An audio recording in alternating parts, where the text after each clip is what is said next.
So I got the hell out of Moscow, and the tour was going to end, so I had the promoter. I said, man, find me something else.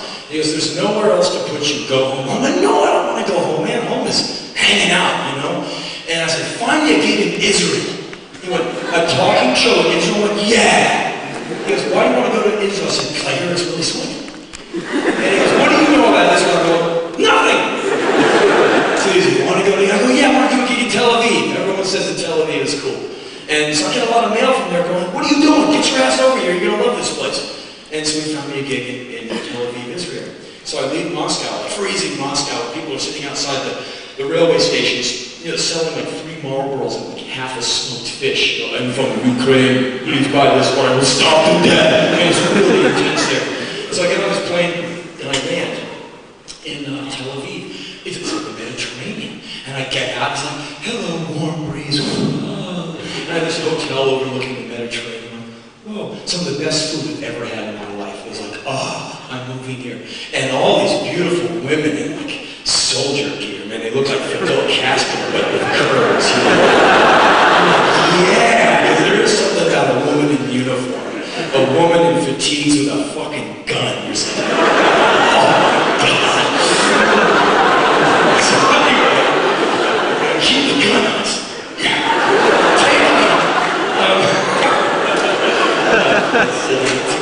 Anyway, no. Can't go back from there. Anyway, I had 2 days before the show, and so I hired a guy named Mike, who's a tour guide of Israel, and the guy's fascinating. He's multilingual. He speaks like German, French, English, you know, Yiddish, you know, whatever, Hebrew, and he's ex-soldier, and he was one of the elite, you know, soldiers who was in all these intense conflicts with Palestine.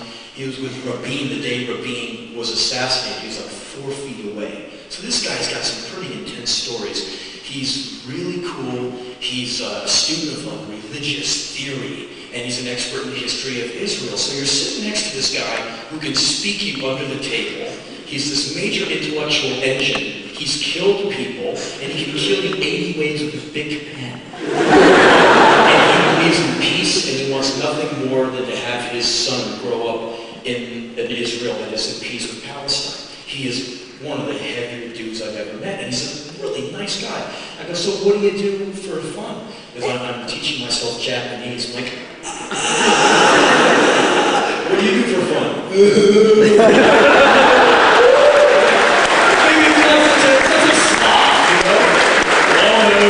Video games, I don't know. And so we went for 2 days just tearing ass all over Israel in his car. And we leave Tel Aviv and we drive up to Mount Olive. And we're looking down upon Jerusalem. And he goes, you see that area over there? I'm like, yeah. He goes, that general area is the last place where it was reported that Jesus Christ was seen walking. Whoa. Whoa! See, in America, I have this 400-year time clock I live on. When I walk by the Chelsea Hotel in New York, where, you know, Velvet Underground, Leonard Cohen, and everybody stayed, I'm like, whoa, the Chelsea Hotel.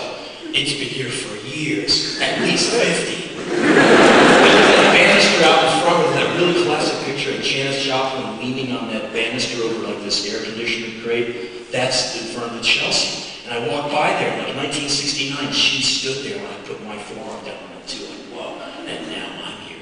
And then you go up the street to the Village Vanguard, and you can stand in the exact sidewalk square where John Coltrane stood at his photo taken for Coltrane Live at the Village Vanguard again. And you can be in the same place Coltrane's like, whoa. And now, 30 whole years later, the sidewalk is still here. Whoa, no, it can't be. Or if you go to Electric Ladyman Studios, you know, Jimi Hendrix's old studio, I always like stand on the top stair and look out onto the street, knowing that one day he must have stood there like 6 a.m. coming out of the session, knowing that right behind him was his own studio. He was stood there going, yeah, baby. And like now you too, you're standing there, and that to me, it's like some big deal shit. Like, oh wow, 30 years ago. Oh, no way. Paul McCartney was over there once? Shit. I remember one time I saw this anthology thing about the Beatles, and when they came to Australia, at one point, me and my guys, we played the same hall they did. I'm like, oh my God! I stood there! Lennon stood there, and I stood there! Get the fuck out of town! And people, I'm sitting watching things like, why don't you leave And so, and that like, what, 30 years ago? Whoa, you mean the building is still there? Oh, and so when he says, like, you know, Jesus Christ, we see walking up there, I don't even know if the guy existed or not. Still, it made me go, whoa, fuck! Now, I'm amongst all these tourist types who are there with their guide. There's like some German folks and some Dutch folks and all kinds of different people getting stuff translated into their native language. And they're mostly retirees, and they're very dressed very nicely. And I'm the guy over on the side by himself with Michael jumping up and down with the thick neck screaming, fuck, fuck, that's so intense. Needless to say, I caused a bit of a stir right. Like, and like I said, it's time for us to go. And we went down to the Wailing Wall, which I didn't really know what the Wailing Wall was, but it's this big-ass wall. And apparently, you could write a message to the big guy, roll it up and stick it in a chink in the wall, and you'll get that carburetor. Whatever you need. And a lot of, I was on the men's side, there's the male side and the female side, and I was there with my paper hat on, because you have to wear the hat to approach the wall, and they have it in a basket of paper hats, and I got my hat on. And I watched all these men walking backwards away from the Wailing Wall, up and around and all the way backwards. And I said, Michael, what's that about? They said, well, to them it's disrespectful to turn your back on a holy place. I'm like, whoa, that's so cool. You know, because you see those old movies about knights and kings, like, okay, my liege, we go. You know, they're backing away like this. I'm like, ah, you never show your ass to the king.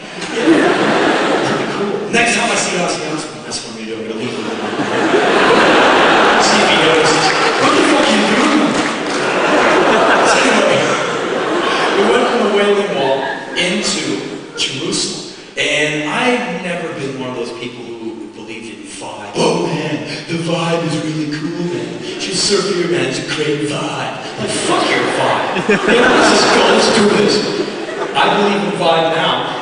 You walk into Jerusalem, what's this? He goes, it's just the vibe, you idiot. I'm like, no shit. You can cut it out, put it in your pocket, take it home, and save it for later or something. It was amazing.